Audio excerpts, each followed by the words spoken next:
గౌరవ మంత్రి గారికి, ఎందుకంటే వారు లెజిస్లేటివ్ అఫైర్స్ మినిస్టర్ కూడా, వారిని అడగదలుచుకుంది ఏమంటే అధ్యక్ష, వారు పెట్టిందేమో తీర్మానం అన్నారు. తీర్మానం కాపీస్ అయితే మాకెవరికి రాలేదు.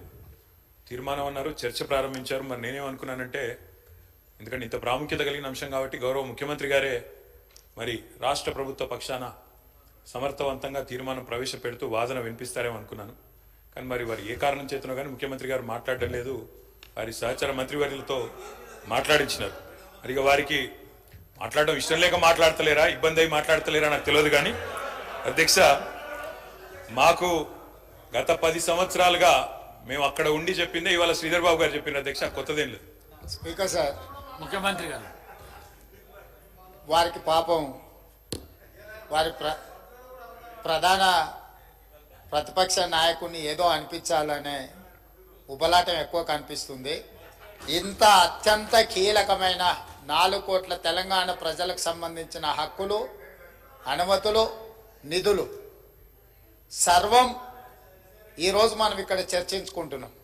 ఇంత కీలకమైన సందర్భంలో ప్రధాన ప్రతిపక్ష నాయకుడు గారు ఇక్కడికి వచ్చి 15 సంవత్సరాల తెలంగాణ ఉద్యమం, 10 సంవత్సరాల తెలంగాణ రాష్ట్ర ముఖ్యమంత్రిగా 25 సంవత్సరాలు పనిచేసినా అని గొప్పగా చెప్పుకుంటూ ఉంటారు. ఎప్పుడు వీళ్ళేమో భజన చేస్తూ ఉంటారు. మరి అట్లాంటి అనుభవజ్ఞుడు ఇక్కడ వచ్చి కూర్చొని ఈ సభలో చర్చించి ఇందులో పాల్గొని కేంద్ర ప్రభుత్వాన్ని నిలదీయాల్సిన సందర్భంలో కూడా ఇక్కడికి రాకుండా మోడీ గారు వీరిక్కడికి వస్తే చూస్తే ఏమైనా జరుగుద్దేమనే భయంతో ఎక్కడో దాచుకొని ఇక్కడ వీళ్ళని పంపించి వీళ్ళ అధ్యక్ష మాట్లాడేది. తెలంగాణ రాష్ట్ర ముఖ్యమంత్రిగా కేంద్ర ప్రభుత్వం నిన్న ప్రవేశపెట్టిన బడ్జెట్లో తెలంగాణకు జరిగిన అన్యాయాన్ని, నిధులను, అనుమతులకు సంబంధించి నిన్న స్పష్టంగా మా మంత్రివర్గ సహచరులకు చెప్పడమే కాకుండా ఈరోజు ఈ సభలో ఈ తీర్మానాన్ని ప్రవేశపెట్టి అందరి అభిప్రాయాలను తీసుకొని ఈ తెలంగాణ రాష్ట్రానికి న్యాయం చేయాలని మా ప్రభుత్వం ముందుకొచ్చింది. కాబట్టి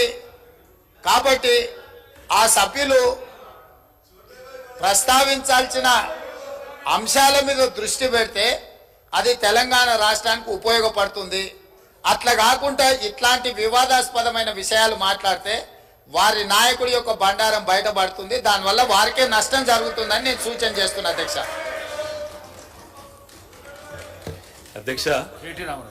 ఈ రకంగానైనా ముఖ్యమంత్రి గారు గొంతు విప్పినందుకు సంతోషం అధ్యక్ష.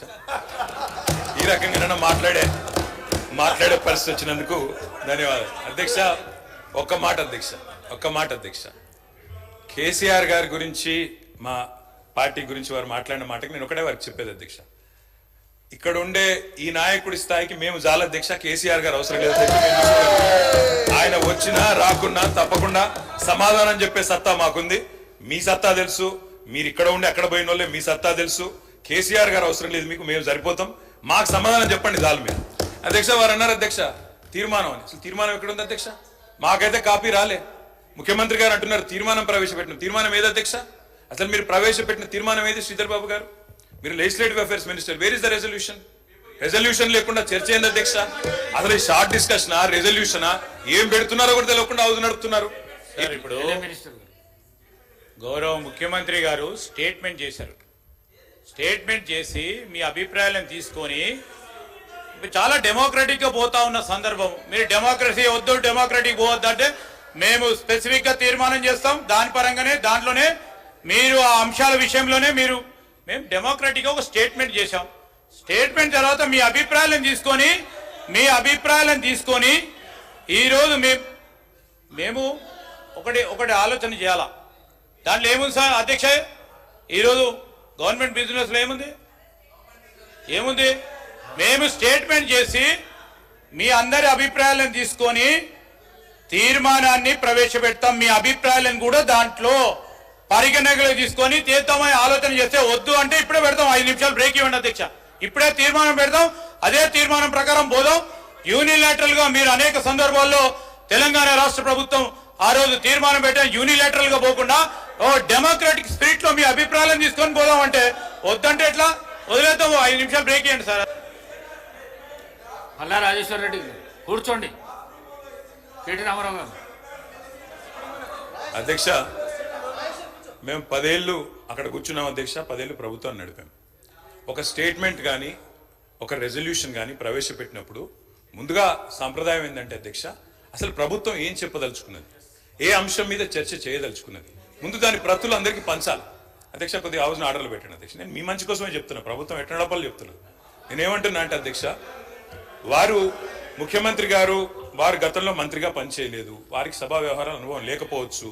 శాసనసభ వ్యవహారాల మంత్రి గారు సీనియరు, గతంలో కూడా లెజిస్లేటివ్ అఫైర్స్ నిర్వహించారు. నేను మీతో కోరేది ఒకటే, ఈరోజు వదిలేయండి సరే, ఈరోజు వదిలేయండి, చర్చలో పాల్గొంటాం, బ్రహ్మాండంగా చెప్తాం. కానీ రేపు ప్రజలకైనా ప్రజలకు కూడా తప్పుడు సంకేతాలు పోవద్దు అధ్యక్ష. మేము చెప్పేది ఏమంటే, ఇట్లాంటి ముఖ్యమైన అంశంలో నేను సిన్సియర్గా చెప్తా ఉన్నా, రేవంత్ రెడ్డి గారు సిన్సియర్గా చెప్తా ఉన్నా, శ్రీధర్ బాబు గారు, మా పార్టీ తరఫున మీరు ఈరోజు ఏదైతే ఇప్పుడు ఓపెనింగ్ స్టేట్మెంట్ మీరు ఇచ్చారో, మీరు లిఖితపూర్వకంగా ఇవ్వలేదు, వర్బల్గా ఇచ్చారు, we welcome it. 100% we stand by you, we support you. ఈ విషయంలో అనుమానం లేదు అధ్యక్ష. ముఖ్యమంత్రి గారు. సార్, సభను తప్పుదోవ పట్టించడానికి వాళ్ళ కుటుంబం అంతా సభను తప్పుదోవ పట్టించే పని మీదనే ఉన్నట్టున్నారు అధ్యక్ష. అధ్యక్ష, సభ అధ్యక్ష, దయచేసి తమరి అనుమతితో దయచేసి ప్లీజ్ సభాధ్యక్ష మాట్లాడేటప్పుడు మీరు రన్నింగ్ కామెంటరీ ఆపేసేయండి దయచేసి. ప్లీజ్ ప్లీజ్ అధ్యక్ష, మీరు ఇక్కడి నుంచి వస్తే అక్కడి నుంచి వస్తున్నది.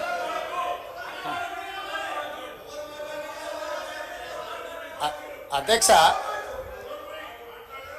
నేను వారు మేనేజ్మెంట్ కోర్ట్ అని అనుకున్నా కానీ యాబ్సెంట్ ల్యాండ్ లార్డ్ కానీ కూడా ఇప్పుడు అర్థమవుతుంది అధ్యక్ష. అధ్యక్ష, ఇనీషియల్గా నేను మీ అనుమతితో కేంద్ర ప్రభుత్వం 2024-2025 ఆర్థిక సంవత్సరానికి ప్రతిపాదించిన బడ్జెట్లో తెలంగాణ రాష్ట్రానికి కేటాయించాల్సిన నిధులు, ఇవ్వవలసిన అనుమతుల విషయంలో చూపించిన వివక్షపై సభలో చర్చకు అనుమతించవలసిందిగా కోరుతున్నాను అని స్పష్టంగా చర్చ కోసం నేను అనుమతి అడిగిన. వారు తీర్మానం ప్రవేశపెట్టినరు, తీర్మానం మాకు ఇవ్వలేదు. ఏంది అధ్యక్ష, ఎవరిని తప్పుదోవ పట్టిస్తున్నాడు అధ్యక్ష? ఇప్పుడు సమయానికి రాడు, ఆలస్యంగా వస్తాడు, వచ్చిన తర్వాత అవగాహన రాహిత్యంతో మొత్తం చర్చను, ఇంత సీరియస్ ఇష్యూ రాష్ట్రానికి జరుగుతున్న అన్యాయం మీద గంభీరంగా సభలో చర్చ జరుగుతుంటే అవగాహన రాహిత్యంతో అనవసరమైన వివాదాలను కెలికి తీసి ఈరోజు మాట్లాడే ప్రయత్నం చేస్తుండే ఆ సభ్యుడు. మళ్ళొక్కసారి స్పష్టంగా ఒకవేళ వారికి ఒకవేళ కాగితం లేకపోతే కాగితం పంపిస్తా. నేను మొదట చర్చ చేయండి అని చెప్తున్నాం. మీ అభిప్రాయాలు తీసుకోవడానికే చర్చ పెట్టినాం. మీ అభిప్రాయం ఏంది? మొన్న ఢిల్లీకి పోయి చీకట్లో మాట్లాడుకొచ్చుకున్నదే మీ అభిప్రాయమా? సభలో ఇంకేమైనా వేరే అభిప్రాయం ఉందా? మీరు ఏం చెప్తారో చెప్పడానికి మీకు అనుమతి ఇచ్చినాం. అది చెప్పకుండా వివాదాలు చేసి ఏదో ఒకటి మాట్లాడితే మీరు సభలో నుంచి బయటికి పంపిస్తే అబ్బా బతుకురా జీవుడా అని తప్పించుకొని పారిపోదామని ఇట్లాంటి ప్రయత్నాలు చేస్తున్నారు అధ్యక్ష. కానీ బయటికి పంపొద్దు అధ్యక్ష. నించోబెట్టుండ్రి, వాళ్ళ అభిప్రాయం కనుక్కోండి, వాళ్ళు స్పష్టంగా చెప్పాల్సిందే. తెలంగాణ ప్రజల ముందల వాళ్ళని నించోబెట్టుండే అధ్యక్ష. చీకటి ఒప్పందాలతోని తెలంగాణకు అన్యాయం జరుగుతుంటే సభలో ఇంత ప్రధానమైన అంశం మీద చర్చ జరుగుతున్నప్పుడు ఇది తీర్మానమా, ఇది చర్చనా? స్పష్టంగా చర్చ అని నేను చెప్పిన అధ్యక్ష. కావాలంటే మీరు రికార్డులు తిరిగేసుకోండి, చర్చలో పాల్గొనండి. చర్చలో పాల్గొన్న తర్వాత ప్రభుత్వం వైపు నుంచి తీర్మానం ప్రవేశపెట్టాలని ఒకవేళ ప్రభుత్వం అనుకుంటే మీరందరూ సూచన చేస్తే ఈ చర్చను మీరు తీర్మానం కింద ఒకవేళ మలుద్దామా, మీరు యూఆర్ ఎట్ యువర్ ఫ్రీడమ్, మీరు సజెషన్ ఇవ్వండి. గవర్నమెంట్ ఓపెన్ మైండ్తో ఉంది, మీరు ఏమైనా సజెషన్ ఇస్తే తీసుకోవడానికి. అంతే తప్ప ఆయన మంత్రి చేయలే, ఈయన మా నాయన నాకేమో ఇట్లా ఉచితంగా కుర్చీలు ఇచ్చి చదువు రాకపోయినా తీసుకొచ్చి మంత్రులను చేయలే. మా నాయన చదువు రాకపోయినా సంధ్య లేకపోయినా మాకు మంత్రులను చేసి ఇంట్లో కూర్చోబెట్టలే. మేము కష్టపడి కింద నుంచి జిల్లా పరిషత్లో పనిచేసినాం, శాసన మండలిలో పనిచేసినాం, శాసనసభ్యుడిగా పనిచేసినాం, పార్లమెంటు సభ్యుడిగా పనిచేసినాం, ఈరోజు ముఖ్యమంత్రిగా పనిచేస్తున్నాం అధ్యక్ష. ఇదంతా స్వయం కృషితోని కష్టపడి తెలుసుకొని అవగాహన కల్పించుకొని సభలకు వచ్చినాం అధ్యక్ష. అయ్య పేరు తాత పేరు